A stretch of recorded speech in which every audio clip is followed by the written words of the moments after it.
este comedor funcionaba y alimentaba a muchos estudiantes, pero se seguía la lucha por la apertura del comedor universitario, porque no se aumente el ticket del comedor y porque siga en manos de la universidad. Fue una época de mucho compromiso, de mucha solidaridad y de juntarnos con el resto de los sectores de Corrientes para poder enfrentar lo que era la política de una dictadura militar que asolaba, destrozaba, que mataba y que no tenía freno en ningún lado. Tenemos que tener en cuenta lo que acá se dijo, que en ese momento está totalmente prohibida la actividad política. Eso es muy importante señalarlo con claridad. Y entonces los que nos animamos a expresar de alguna forma, digamos así, repudiando ese hecho y ejerciendo el derecho a opinar, ¿entendés? Venía la represalia. Una época donde yo creo que después de muchos años de encuentros y desencuentros se logró la unidad obrero-estudiantil, porque las luchas de la calle por los reclamos de cada facultad, por los reclamos específicos, con la muerte de Juan José y que sesionábamos en la CGT, produjo un acercamiento importante entre estos dos sectores.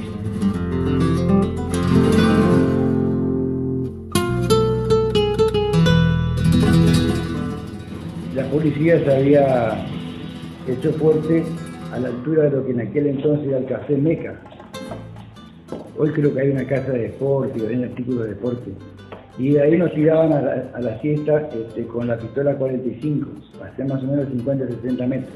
Y ahí uno de los que cae herido ahí es Quintecio Álvarez, que era compañero mío de facultad. Y hay otra chica que ya no recuerdo más el apellido, que también le hirieron en el muslo. Realmente a esa distancia o estaban muy nerviosos o no manejaban bien las armas, porque tuvo que haber sido mayor el desastre. A mí alguna vez me llegó la versión, y esto pongo a consideración si puede ser o no cierto. Esta gente, con las manifestaciones previas que hubieron, que las relató muy bien acá Unge, se dieron cuenta que en una manifestación ya masiva y numerosa como la que ocurrió el 15 de mayo, a la policía de Corrientes podía llegar a serle insuficiente. Entonces, según me comentaron, trajeron mucha policía del interior y como consigna para que nos tomen más bronca, le dijeron a los policías que los estudiantes lo que queríamos era robarle la Virgen de Itatí. Así que cuando el compañero acá dice que salían como enloquecidos, yo creo que pudo haber sido cierto aquella mención de que nosotros veníamos, que nuestra intención era robarle la Virgen de Itatí, no eran de las reivindicaciones.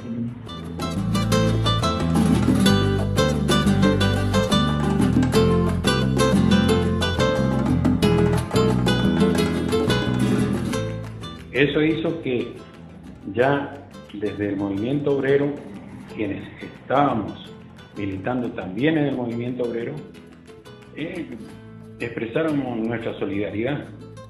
Por ejemplo, ese día del 15, el día que asesinaron a Cabral, ese mismo día a la tarde nosotros peleamos y funcionó la CGT. A última hora del atardecer, al anochecer, en el medio de los gases, todavía estaba funcionando la CGT, convocando al paro de toda la provincia. De lo que yo recuerde, ese es el paro más efectivo que se hizo hasta hoy en toda la historia de Corrientes. Que yo recuerde, puede ser que esté equivocado. Y también fue la movilización más numerosa que yo he visto hasta hoy en Corrientes, en una sola voz del pueblo de Corrientes, naturalmente como elemento central, digamos así, la solidaridad con el movimiento estudiantil. Yo creo que esos son hechos muy importantes para la historia de Corrientes, para la historia del movimiento obrero correntino, como así también del movimiento estudiantil y popular. Además, ese ejemplo o las enseñanzas de esa batalla nos muestra que hoy, si sigue funcionando la universidad y en la Argentina los comedores universitarios, tiene que ver con esta lucha. Tiene que ver con la batalla que nuestro pueblo realiza para que los sectores más carenciados de la Argentina puedan acceder a la enseñanza superior y aportar al desarrollo de su propia persona, como así también de la sociedad correntina. El movimiento estudiantil se organizó, peleó, defendió sus derechos, se lo tomó como un mártir lo que fue Juan José Cabral, y hubo un apoyo muy grande de la población, porque cuando había que escapar, cuando la policía nos corría, cuando había que salir, la gente te abría las puertas de su casa. Y también llegaba mucha solidaridad del pueblo correntino para mantener las ollas populares, lo que funcionaba en la CGT y en otros lugares, para poder mantener el movimiento.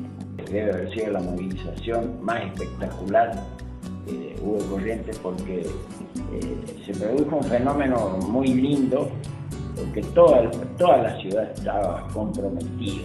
La población, en su inmensa mayoría, concurrió. Para que ustedes tengan una idea aproximada,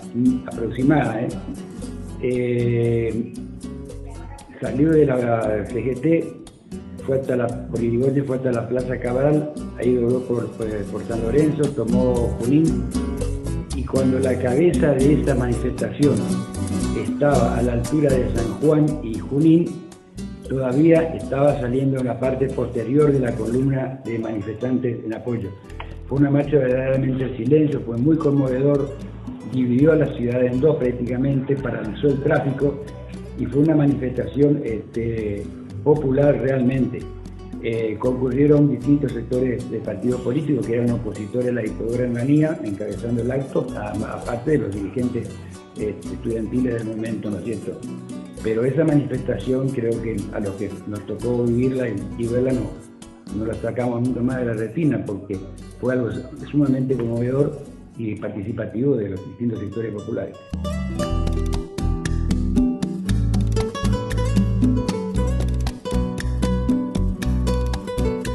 Yo tengo la opinión clara, por lo menos para mí, de que Juan José Cabral es un mártir estudiantil, popular, asesinado por la dictadura, encabezada por Onganía, el 15 de mayo del 69.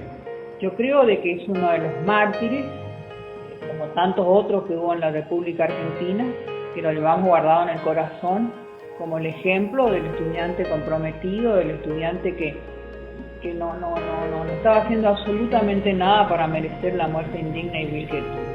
Pero Juan José es el primer mártir de esta etapa nefasta que culminó en el 81, con algunos pequeños interregnos dentro del gobierno democrático elegido de Cámpora, que después cae dentro de los problemas habidos, y después viene la triste historia de la AAA con López Rego y demás, y ya las cosas se precipitan. Creo que este 15 de mayo del 69 fue el comienzo del drama argentino acá en esta zona.